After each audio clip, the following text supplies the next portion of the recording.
The next time you are sick, ill, weak, when your mind is foggy and your bed feels like the only place you can be, beware the collector. It comes in the dark, in the silence. It comes for the decrepit, the unsound of mind, and the weak of body. I've seen it. I know what it wants, and it won't stop coming for me until I won't get better now. If you become aware of its presence, don't look at it. If you see the collector, it will collect. As I sit here scrawling these notes, I can feel its claws on my ribs, its breath on my neck. I know it's watching me. It's summer and this room is cold. The light is out. A maintenance guy should fix it tomorrow, but the sun will fall soon and tomorrow is too late. I hope someone will read these notes and heed the warnings. Don't look at it. It all started 2 days ago when I came down with the flu. It was a pretty serious case. My mother even got a doctor to see me as I could barely stand. I still can't stand, only now I'm in the hospital. I'm using all of my energy writing this. It started out as one would expect. Blocked nose, horrendous cough, shivering, the usual flu symptoms. That night was the first night I saw it, the collector. As I was tossing and turning in my bed, walking the line between uncontrollable sweats and chilling shivers, swallowing medicines that tried to soothe my throat, and blowing mucus from my bunched up sinuses, I noticed something. There, in the darkest corner of my room, in front of my closed door, I saw 2 orange dots. My vision was blurred due to watery eyes, and I figured they were a reflection of something. I don't even know what I thought, but I didn't really pay much mind to them until they blinked.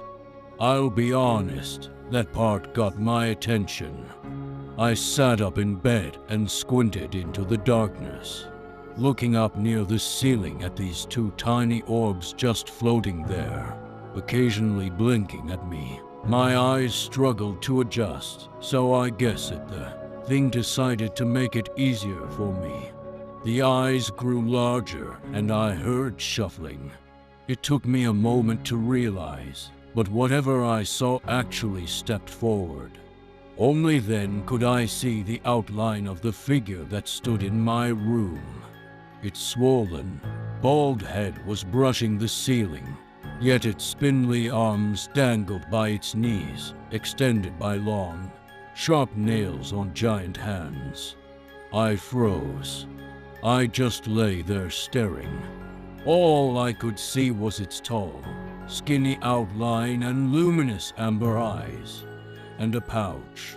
In its left hand it clutched some kind of bag.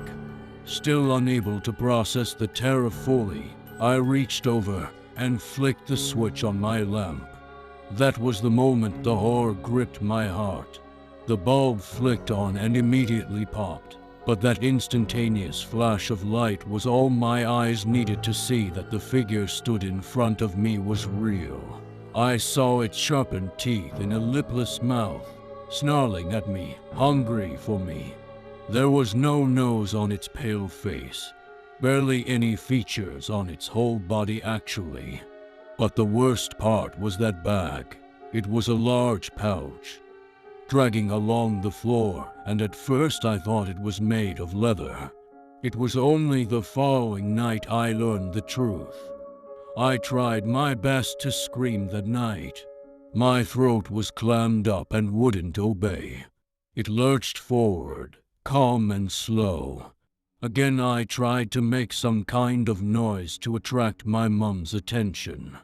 I don't know what happened next, but I flailed and knocked the lamp off my bedside table. As it crashed to the floor, the reassuring sound of my mother's footsteps rushing up the stairs calmed me somewhat. She threw my door open and watched me in the dark for a while. The entity didn't move. It stood staring at me, so I pointed at it, trembling. My mother flicked the main light on and it was gone. She told me she saw nothing, and when I explained what had happened, she reassured me it was just a hallucination due to my high fever. Perhaps she was right, but I could tell my symptoms scared her. It was that night she called the doctor. The doctor diagnosed me with avian flu and said I should really be hospitalized. I objected. I hate hospitals. She let me off this time, but told my mother that if I hallucinated again, then I would have to go in. I reluctantly agreed. When the doctor left, I asked my mom to leave the light on and the door open as I slept. Somehow, I sunk into a restless sleep that night. Luckily undisturbed. When I woke, I felt like an absolute train wreck, many times worse than the previous night to point I was calling out in pain. This was enough for Mother to drive me to the hospital. I remember falling in and out of consciousness and being wrapped in a lot of blankets to control my shivering. I don't remember much else between the car ride and the hospital bed. But yesterday I spent the day being hooked up to various machines and monitored. I couldn't shake the image of the previous night from my head, though, so I decided to do some research on my tablet. Luckily, the room I was in had a strong Wi-Fi signal, so browsing was not a problem. I typed in term after term and found nothing for at least an hour. Then I hit it. I searched for the leather pouch and glowing eyes description, and buried away several pages. From the front I found an assortment of articles about the collector. I read them and every account matched what I saw, but the more I read, the more my heart pounded. The intermittent beeps of the heart monitor beside me grew closer together as adrenaline coursed through my body. A nurse popped her head around the corner to check on me and noticed my heart rate was elevated. She ran a few quick tests and advised me not to read scary stories. She smiled sweetly and left again after a few tests and questions, and as she closed the door I continued to read. I'll paraphrase what I've read, though my memory isn't great so I may miss something. There is a strange phenomenon among people who succumb to illness and disease. The final scrawlings of these people describe a single entity. It is odd that the same being appears in many texts and writings described in almost the same way. However, we can assume that it is the result of a form of mutual hallucination due to sickness. The creature in question is described as being inhumanly tall and unreasonably skinny with unusually long limbs.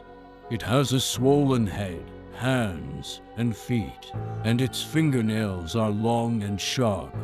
A small portion of people describe the entity as having glowing orange eyes and sharp teeth, but no nose.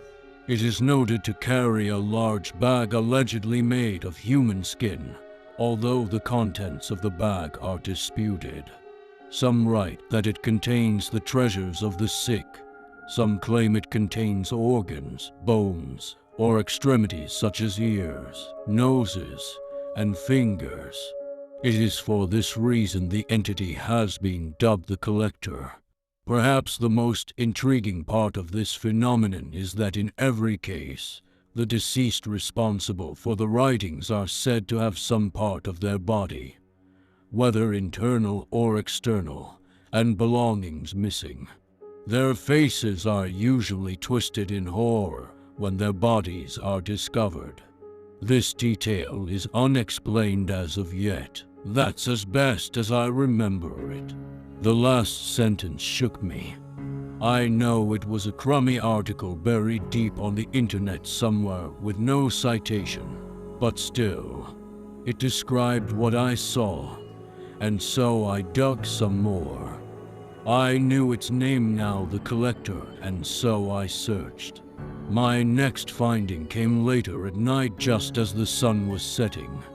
I found an old, dead forum where people discussed ghost sightings and the like, and I found a buried thread aptly titled Orange Eye's Large Bag. I opened the link and I regret that decision. I found posts describing the Collector, but I also found more. One user in particular posted, "Don't look at it." Another user echoed the same sentiment, and a third user elaborated, "If you see it, it won't stop coming for you. Only the sick can see it, and once it's been sighted, the sick cannot recover. If you have seen the Collector, your time is up." The worst part of these posts is that the profiles of the users that all claim to have seen it stated that they haven't been online since the day they posted. Enough reading. Last night I lay, bunched up and coughing constantly. I had one eye on the door, but the trickle of light creeping through the gap at the bottom did little to reassure me. My eyes were fixated, but also heavy. I was drifting off, and I swear I only closed my eyes for a second. But when I opened them, I saw the orange orbs again. The temperature dropped, or at least it felt like it. My stupid, quivering hands fumbled for the panic button, but I couldn't find it. I looked around frantically as the Collector shuffled forward. There, on the floor. I leaned over and stretched for the button as the Collector reached for me. Just as I grabbed the button, those razor-sharp fingernails dug into my wrist and pulled me away from it. I'm thankful for the heart rate monitor, because the terror that gripped my soul last night alerted the nurses nearby. The alarm to my room began sounding, but the Collector remained undeterred. It picked me up by my wrist like a rag doll, and an intense burning pain emanated from where it gripped me as I screamed in agony. I was dropped onto the floor, and the door swung open as the nurse turned the light on. The power to my room went out. Luckily, she had a torch on her. She helped me up from the floor and examined my wrist broken. She assumed I had fallen out of bed and landed on it, but I pointed to the Collector stood in the corner. She looked and saw nothing. Then it sank into the wall, disappearing. I needed an X-ray now. The nurse couldn't explain the gouges on my wrist, or how I had fallen out of bed with the side guards up. But the thing that confused her and the other doctors the most was the missing bone in my wrist. I mean, it was a mess, completely shattered. Luckily, it was my right hand, so I'm still able to write, obviously. But despite that mess, they could plainly see one of the bones was nowhere in sight. They shrugged it off as a birth defect that had gone unnoticed. I knew differently. So now I'm here. No light, no heart rate monitor. Today is Sunday, so the maintenance guy won't be able to fix the electricity here until tomorrow, as I'm not a high-priority patient. The sun has gone down, and I'm lying here in my deathbed. I know tonight is the night he'll claim me because there is no way for me to call for help. The room is cold, but it's not lonely. Here, in the dark, it's just me and the Collector.